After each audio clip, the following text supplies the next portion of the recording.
Indonesia Emas 2045.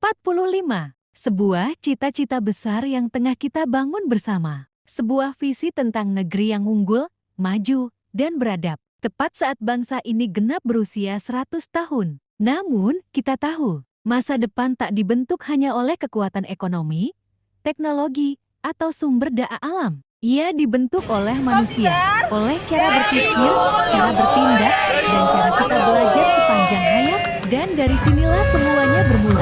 Dari satu kebiasaan kecil yang punya dampak luar biasa. Literasi.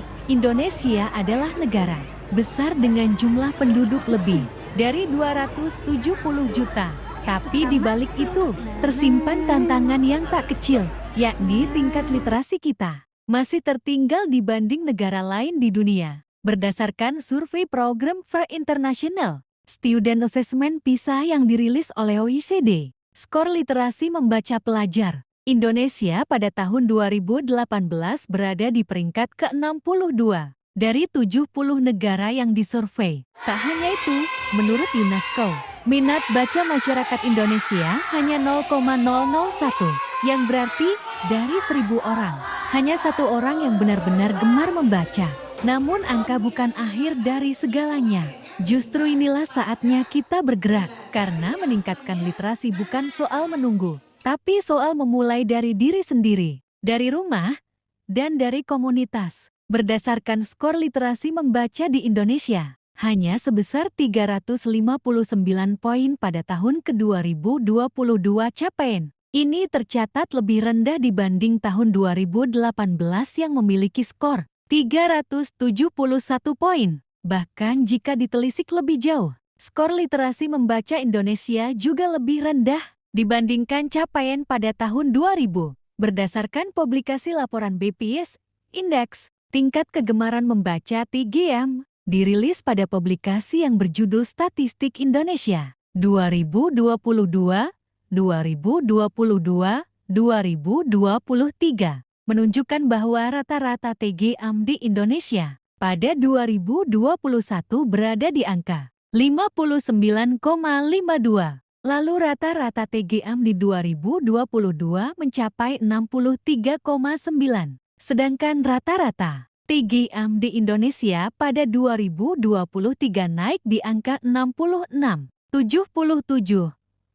Perbandingan ketiganya menunjukkan bahwa TGM masyarakat Indonesia selama 3 tahun terakhir masih berada di skala kategori sedang, karena interval nilai TGM berada di antara 50,1 sampai 75.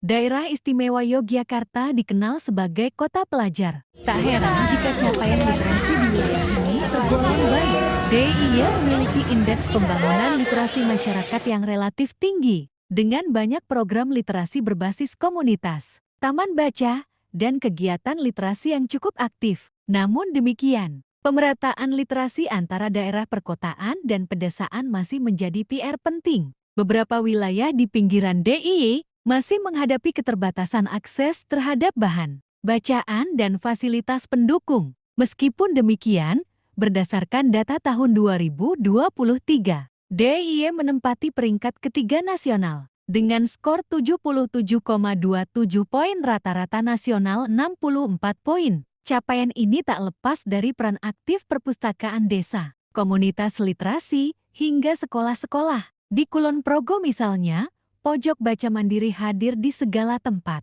Masyarakat tidak harus datang ke gedung perpustakaan, karena literasi sudah mendekat ke ruang-ruang hidup. Karena literasi bukan hanya soal bisa membaca, tapi tentang berpikir kritis, berkreasi, dan menjadi warga negara yang aktif membangun masa depan. Kulon Progo, sebuah kabupaten di Yogyakarta yang tak hanya kaya akan alamnya, tapi juga menyimpan semangat literasi yang terus tumbuh di tengah masyarakat. Meski secara geografis wilayah ini didominasi oleh perbukitan dan desa-desa terpencil, semangat untuk membaca, belajar, dan berbagi ilmu tak pernah padam. Komunitas-komunitas literasi mandiri tumbuh dari warga untuk warga, seperti di komunitas Sinau Bareng atau Komsibar, komunitas yang bergerak di bidang pendidikan, yang di dalamnya menggerakkan kegiatan literasi, di mana anak-anak bisa membaca buku cerita sambil bermain, sebagai upaya peningkatan literasi. Komsiber memiliki perpustakaan baca yang dapat diakses dan dimanfaatkan untuk umum.